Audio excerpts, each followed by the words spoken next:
Hello guys, halika kayo. Samahan niyo ako, maghahanap tayo ng dabong para gulayin. Yan. Dito ako ngayon sa ibaba ng Kawayanan. Ayan, maghahanap tayo, sisilip tayo sa ilalim nito kung may mga dabong dito. Tara, samahan niyo ako, tara. Ayan guys, may nakita tayong isa, lilinisin muna natin. Ayan. Medyo okay na yan. Ang hirap guys. Nasa loob kasi siya. Ito na nga. Putulan natin. Ayun. Okay. At ayan nga, inabutan na tayo ng ulan guys. Ito na lang, last, nililinitan natin. Ayan guys, gawin natin ng pinupinuhin na natin. Para naman, gataan natin ito. Ito yung pangalawang yun natin.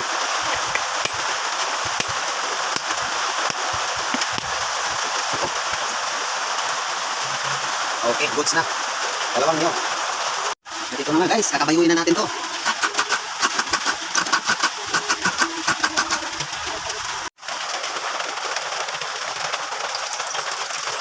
Ako natin. Ahos, sibulyon, kamatis, at saka yung luya. Isahin lang natin pag-isa.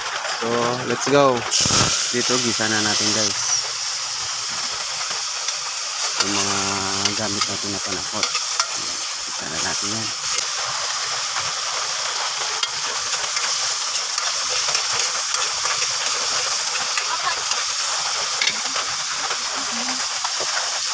Lagay natin yung dabong. Susunod na natin yung dabong natin.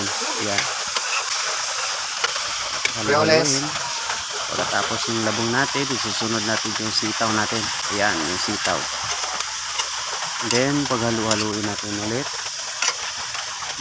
Tapos, paghalu-haluin, itakpan natin yan. After 5 minutes, buksan natin ulit. At bago natin makalimutan, yung panglasa pala natin, magic sarap po. Ayan. At isunod na natin yung gata natin, mga lodi. Halu-haluin muna natin.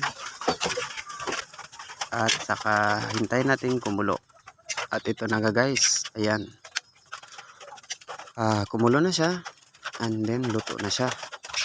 So, tinimplahan natin yan ng asin at saka nilagyan din natin konti ng bitchin.